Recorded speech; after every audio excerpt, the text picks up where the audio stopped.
Hey, come here. Sit down. I want to tell you something that happened to me.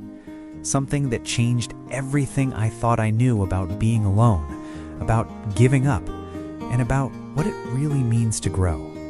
This is the story of how an old lighthouse, a dead garden, and 3 unlikely people taught me that we're never as alone as we think we are. Let me take you back to where it all started. I still remember the first time I saw her. I was 12 years old, all elbows and anxiety, and my world was falling apart. My father's fishing boat had torn its hull on a bad net. We were going to lose it, lose everything. And in a village like Marin Bay, when you lose your boat, you lose your name, your place, your future. My mother, she was worried about more than the boat. She was worried about me. So she did what mothers do. She sent me with food to the one person in our village everyone thought was crazy, Elara Vance, the lighthouse keeper. You've never seen anything like this lighthouse. Perched on the highest cliff, paint peeling like sunburned skin, its light extinguished for 15 years. The Maritime Authority had abandoned it, but Elara, she never left. She tended a garden around that lighthouse that made no sense at all.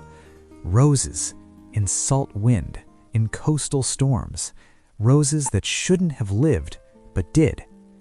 I walked up that cliff path with a dented lunch pail, terrified. I'd heard the stories, that she talked to her plants, that she hadn't spoken to another human in years, that she was waiting to die up there. I pushed open the rusty gate. It screamed like a warning. And there she was, Elara, wiry as driftwood, hands like twisted roots, wearing overalls that had seen better decades. She was clipping a dead rose with surgical precision, and she didn't even look up when I approached. "You're early, Thomas," she said. I froze. How did she know my name? I brought cod cakes, I stammered. My mom made them. She says you need to eat. That made her look up. Her eyes were the color of storm clouds, and they saw straight through me. "Your mother thinks I'm a charity case," she said. I didn't know what to say. I was 12. I was honest. "She thinks you're lonely," I admitted. Elara snorted, but she took the pail, opened it, inhaled. "She puts dill in her cod cakes. Smart woman." She ate standing up, never stopping her work, and I watched her hands. They moved with such certainty, such tenderness. They knew exactly where to cut, where to leave alone. I'd never seen anyone so sure of anything. "Why'd you plant roses here? Salt kills everything." Elara paused. She looked at me, really looked at me, and I felt seen in a way that made my chest hurt. "Salt challenges everything. Different thing." "But they die anyway," I insisted.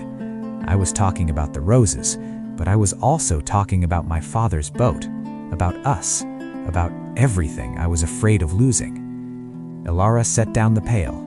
She walked to the saddest rose bush I'd ever seen. All thorns, no blooms, barely holding on. She touched a thorn, and when it pricked her, she didn't flinch. "See this one?" she said. "Planted it 30 years ago. First winter, salt spray killed every leaf. Second winter, same. Third winter, I was ready to dig it up, burn it, forget it." She ran her finger along a bare branch. "But I noticed something," she continued. "The roots kept growing, down deep where the salt couldn't reach. Fourth spring, 1 bloom. Ugliest rose you ever saw. Small, pale, smelled like wet dog." I almost smiled. Almost. "But it lived," Elara said, and her voice changed, softened. "And every year after, it got stronger. Not because I protected it from the salt, because it learned to use it." "Use it?" I asked. "Salt makes water hard to drink, boy," she said, "but it also makes you thirsty enough to dig deeper." She handed back the empty pail. Her eyes held mine. "Tell your mother thank you, and tell your father. Tell him the lighthouse keeper says hulls can be mended, gardens can be grown, but only by people who keep showing up. I ran down that cliff path faster than I'd come up, not because I was scared anymore, but because I was carrying something precious, a message, a possibility, a different way of seeing my father's disaster. I didn't understand it all then, but I felt it, that shift inside, like a door opening in a room I'd thought was walls on all sides. I kept coming back, every day after school, every weekend. I brought food, tools, excuses to be there, and slowly, Elara let me in, not just into the garden, but into the stories. She told me about her husband, Henry, how he'd kept the lighthouse burning through the hurricane of 1921, 3 days, no sleep, hurricane winds tearing at the tower. How when it was over, he'd slept for 20 hours, then walked out and planted 12 rose bushes. Why roses? I asked, just like I knew you would. Elara had touched a bloom, her expression far away. Because they're impossible, she said. Because everyone said they wouldn't grow here. Because after 3 days of darkness, he wanted to make something beautiful. I started to understand then. This garden wasn't just plants. It was hope made visible. It was stubbornness with roots. It was proof that you could survive the storm and still choose to grow. But storms come in different forms, and ours was about to arrive wearing expensive shoes. Her name was Vivian. I saw her first from the garden, this polished woman in a city coat, picking her way up the muddy path like the ground had personally offended her. She carried an umbrella against the sun. Elara saw her too, didn't stop working. "You're here to tell me they're decommissioning the lighthouse," Elara called out. "Knew it was coming. Light hasn't worked in 15 years. The woman, Vivian, looked relieved she didn't have to give a speech. "Yes," she said, "the automation committee. There's a new system, electronic, doesn't need a keeper. And the land," she consulted her papers, "there's a development interest, coastal resort." Elara finally turned. Her gaze could have cut steel. "No," she said. "I beg your pardon?" "No, you can't have it. I've lived here 40 years. My husband tended this light for 30 before me, his father before him. You want to build a resort? Build it somewhere else." But Vivian wasn't leaving. She was looking at the garden, really seeing it. The impossible roses, the vegetables thriving in salt wind, the chaos that somehow made perfect sense. "My grandmother had a garden," Vivian said quietly, "in the city. Just a balcony, really, but she made it feel like the world." Then she understood, Elara said. "Understood what?"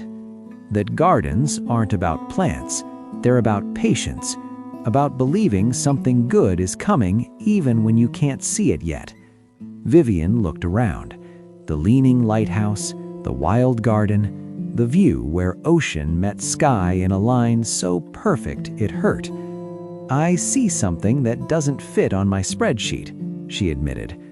Elara almost smiled. "Then maybe you need a better spreadsheet." Here's the thing about gardens, about people. You can't force them to grow. But if you give them the right conditions, sun, water, patience, presence, sometimes they surprise you. Vivian came back. Not the next day, but the next week, without her umbrella, in borrowed boots that didn't fit.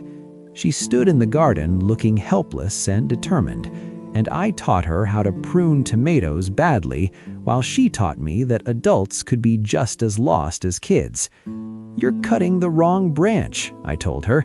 "That's the one with flowers. They all look the same." "They don't look the same," Elara called from across the garden. "You're not looking." And Vivian, this woman who'd probably never been told she was doing anything wrong in her professional life, knelt closer, really looked, saw the difference between leaf and stem, between bud and thorn.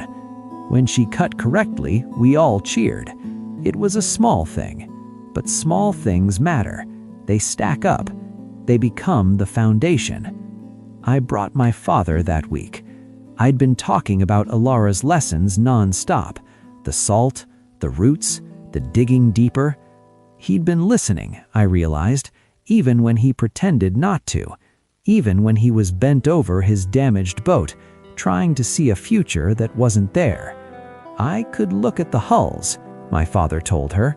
Historical boats, for the museum, if you're serious about this preservation idea.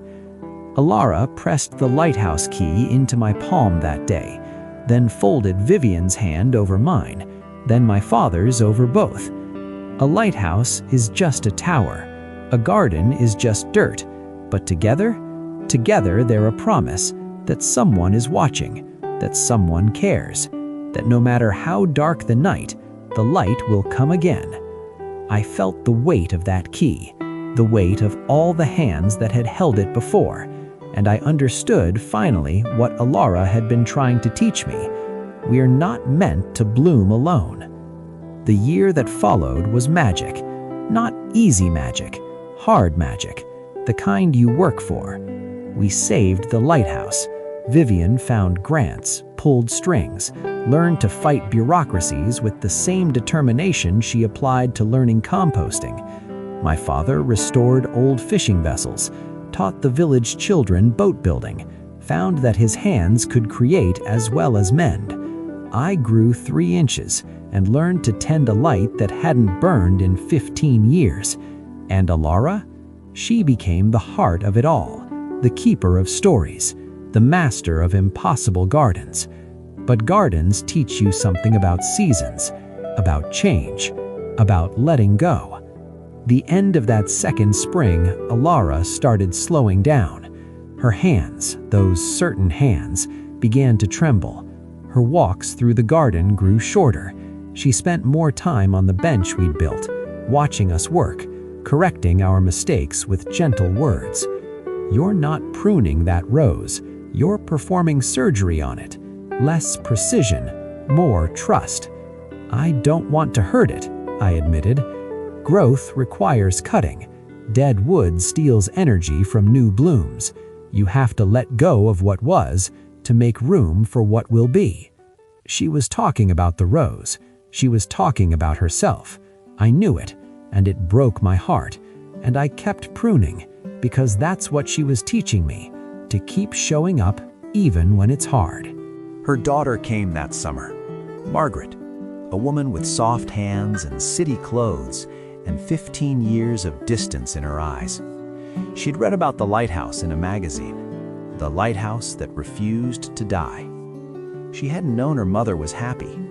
"I thought you didn't need anyone," Margaret told Elara, tears streaming. "That's why I stayed away. I thought I wasn't enough." Elara pulled her close. 2 women, the same height now, finding each other across years of assumptions. "Oh, my love," Elara said, "we all need. That's the whole point. The garden doesn't grow because I'm strong. It grows because I'm stubborn enough to keep trying and wise enough to let others help." I watched them from the cliff edge, where I'd planted new rose bushes against everyone's advice. They were blooming now. The hardest place, the most beautiful flowers. Elara saw me watching. She beckoned. We gathered, Margaret learning to prune, my father teaching boat building to village kids, Vivian negotiating with her hair wild and her boots muddy, me standing taller than I had a right to. "The lesson," Elara said, addressing us, but also the wind, the garden, the future. "If you need one, don't fear the salt. Don't hide from the wind, and never, ever believe you're meant to bloom alone." She touched a perfect, impossible bloom. The deepest roots find each other underground. The strongest flowers lean on each other when the storm comes.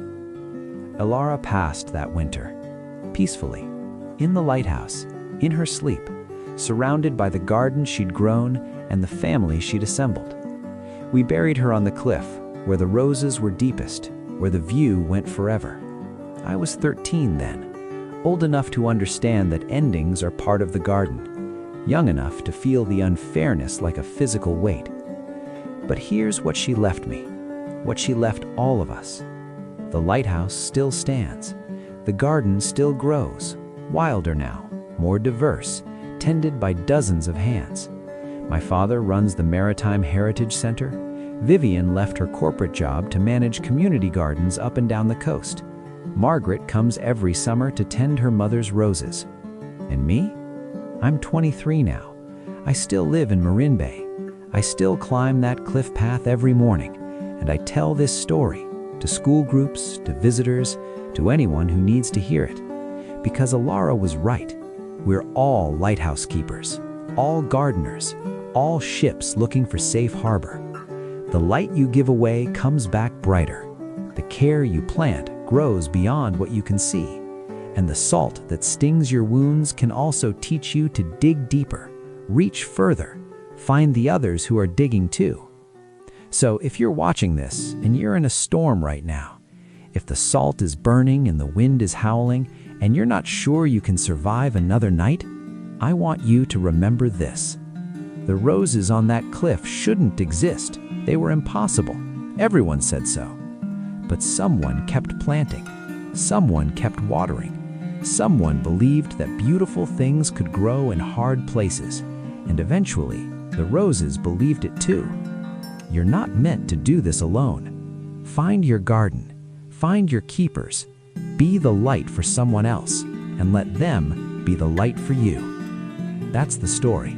That's the lesson. That's the truth I carry every day, heavy and precious as a lighthouse key, passed from hand to hand, growing brighter with every sharing. Thank you for listening. Thank you for being here. Now go plant something impossible.